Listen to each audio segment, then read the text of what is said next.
Did you know there's a prophet in the Bible who performed even more miracles than Elijah? His name was Elisha, and the story of his life is packed with incredible displays of God's power. Today, we're diving into the 14 amazing miracles of Prophet Elisha, all found in the book of 2 Kings. Let's get started. First, Elisha healed the waters of Jericho. The city's water was bad, causing death and barrenness. Elisha simply threw salt into the spring, and God made the water pure. Next, a group of youths mocked Elisha, and God sent 2 bears from the woods to teach them a lesson about respecting his prophets. Third, when the armies of Israel, Judah, and Edom were dying of thirst, Elisha prophesied that God would fill the dry valleys with water, and he did, without a drop of rain. Then there's the story of the widow's oil. A poor widow was about to lose her sons to creditors. Elisha told her to collect empty jars, and her single pot of oil miraculously filled every single one, providing enough to pay her debts and live on. Fifth, a kind Shunammite woman who had no children was promised a son by Elisha. A year later, just as he said, she gave birth.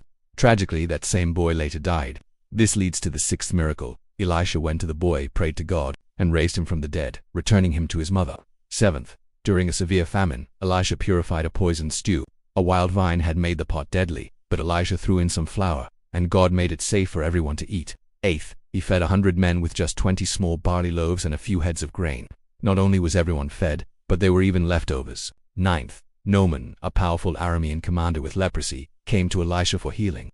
Elisha told him to wash in the Jordan River 7 times. Naaman obeyed and was completely cured.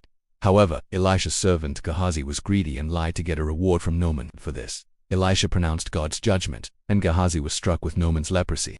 That's miracle number 10. 11th, a borrowed axe head fell into a river. Elisha cut a stick, threw it into the water where the axe head sank, and the iron floated to the surface. 12th, the Aramean army came to capture Elisha. He prayed, and God struck the entire army with blindness. Elisha then led them straight to the king of Israel before praying again to restore their sight. 13th, during a terrible siege and famine in Samaria, Elisha prophesied that by the next day, food would be incredibly cheap and plentiful, and just as he foretold, God caused the enemy to flee, leaving all their supplies behind. Finally, the 14th miracle happened even after Elisha's death. A dead man was being buried and his body was hastily thrown into Elisha's tomb. The moment the body touched Elisha's bones, the man came back to life and stood on his feet. These 14 miracles show that God's power is limitless and continues to work through those who are faithful to Him. If you found this inspiring, please like this video, share it with a friend, and subscribe for more stories from the Bible. Thanks for watching.